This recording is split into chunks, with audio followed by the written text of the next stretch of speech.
அது சரி. அரசர், நீங்கள் என்னை காதலிப்பதாக சொன்னதற்காக சிறையில் அடைத்தாரா? இல்லை, வேறு எதுவும் பிரச்சனை இருக்கிறதா? இல்லை, நான் உங்களை காதலிப்பதாக சொன்னதற்குத்தான் சிறையில் அடைத்திருக்கிறார். எனக்கு தெரிந்து நீங்கள் இதை கூறியதற்காக மட்டும் சிறையில் அடைக்கச் சொல்லியிருக்க மாட்டார். இதில் ஏதோ மர்மம் இருக்கிறது. நீங்கள் ஒன்று செய்யுங்கள். அரசவையில் உள்ள அனைத்து அமைச்சர்களையும் அரசரையும் உங்கள் பணிப்பெண்களை அனுப்பி கண்காணிக்கச் சொல்லுங்கள். ஆனால் நாளை காலை சூரியன் உதித்த பின்பு உங்களை தூக்கிலிட முடிவை எடுத்திருக்கிறார்கள். அதற்கு என்ன செய்யப் போகிறோம்? முதலில் நான் சொல்லும் வேலையை செய்து முடியுங்கள். நாளை என்னை தூக்கில் போட மாட்டார்கள். அதை நான் பார்த்துக் கொள்கிறேன். என்னை நம்புங்கள். கவலைப்படாமல் சென்று வாருங்கள். இப்படி வீரச் சொன்ன மாதிரி இளவரசியோட பணிப்பெண்ணுகளை அனுப்பி அமைச்சர் எல்லா பேரையும் கண்காணிக்க சொல்லிட்டு இருந்தாங்க. அதுல ஒரே ஒரு அமைச்சர் மட்டும் காட்டுக்குள்ள நடந்து போயிட்டு இருந்தாரு. எல்லாம் நம் திட்டப்படிதானே எல்லாமே நடைபெற்றுக் கொண்டிருக்கிறது. எல்லாம் சரியாகத்தான் சென்று கொண்டிருந்தது. ஆனால் எப்படியோ இளவரசி எங்கள் ராஜ்யத்திலிருந்து தப்பி வந்துவிட்டார். அவருக்கு யாரோ உதவி செய்தது போல எனக்கு தெரிகிறது. அதனால்தான் சரியான சந்தர்ப்பம் கிடைக்கும்போது அவர் தப்பித்து சென்று விட்டார். என்ன இளவரசி தப்பித்து விட்டாளா? உன்னை நம்பிதானே நான் அவர்களை காட்டில் உள்ள கோயிலுக்கு அனுப்பி வைத்தேன். இப்படி கோட்டை விட்டு வந்திருக்கிறாயே, இனி நாம் எப்படி நம் இரு ராஜ்யங்களை கைப்பற்ற முடியும்? கோபப்படாதீர்கள். இன்னும் வாய்ப்பு நம் கையில்தான் இருக்கிறது. நம் இரு அரசர்களையும் போரிட வைத்து அந்த போரிலேயே இவர்கள் இருவரையும் கொன்றுவிட்டு நம் ராஜ்யத்தை கைப்பற்றி விடுவோம். எல்லாம் சரியாகத்தான் சென்று கொண்டிருந்தது. ஆனால் எப்படியோ இளவரசி எங்கள் ராஜ்யத்திலிருந்து தப்பி வந்துவிட்டார். அவருக்கு யாரோ உதவி செய்தது போல எனக்கு தெரிகிறது. அதனால்தான் சரியான சந்தர்ப்பம் கிடைக்கும்போது அவர் தப்பித்து சென்று விட்டார். எனது ராஜ்யத்தில் கவலை இல்லை. ஏனென்றால் என் அரசருக்கு மகள்தான். அதிலும் நான் ராஜகுருவை வைத்து ஒரு திட்டத்தை போட்டுள்ளேன். இளவரசி ஒரு அமைச்சரையோ அல்லது ஒரு இளவரசனையோ தான் திருமணம் செய்து கொள்ள வேண்டும். இல்லையென்றால் உங்கள் ராசித்திற்கு பாதிப்பு வந்துவிடும் என்று ராஜகுருவை வைத்து நான் அரசிடம் சொல்லிவிட்டேன். இதனால் எங்களில் யாராவது ஒருவரைத்தான் இளவரசிக்கு திருமணம் செய்து வைப்பார். அதையும் எனக்கே திருமணம் செய்து வைப்பார் என நான் நம்புகிறேன். ஆனால் உங்கள் ராஜ்யத்தில் உங்கள் அரசருக்கு இளவரசன் இருக்கிறார். அவனை என்ன செய்யப் போகிறோம்? அவரை பற்றி கவலைப்பட வேண்டாம். ஏனென்றால் இளவரசி தப்பி ஓடிய பின் அவரையும் காணவில்லை. இதனாலேயே அரசர் மிகுந்த வேதனையில் இருக்கிறார். சரி, இங்கே அதிக நேரம் நிற்க வேண்டாம், கிளம்புவோம். இப்படி பேசிக் கொண்டிருக்கிறப்ப இதை பார்த்து கொண்டிருந்த பணிப்பெண் நேராக அரண்மனைக்குச் சென்று, என்ன தேவி, எதுக்கு இப்படி மூச்சடைக்கு ஓடி வருகிறாய்? என்ன ஆச்சு? அரசரே, நான் சொல்லப் போகும் விஷயம் உங்களுக்கு அதிர்ச்சியை தரும். அப்படி என்ன அதிர்ச்சியான செய்தி சொல். எதுவாக இருந்தாலும் பார்த்துக் கொள்ளலாம்.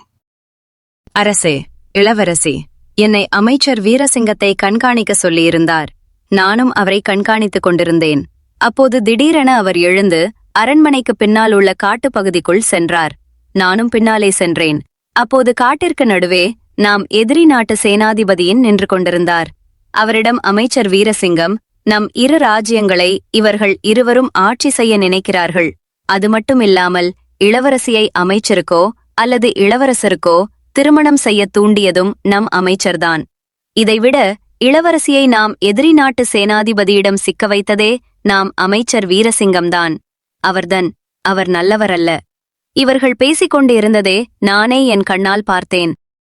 என்னை நம்ப வைத்து ஏமாற்றி விட்டார்கள். இனி யாரை நான் நம்புவது?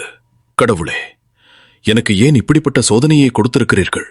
இதிலிருந்து விடுபட எனக்கு வழியை காண்கியுங்கள். அரசரே, கவலைப்படாதீர்கள், நாங்கள் இருக்கிறோம்.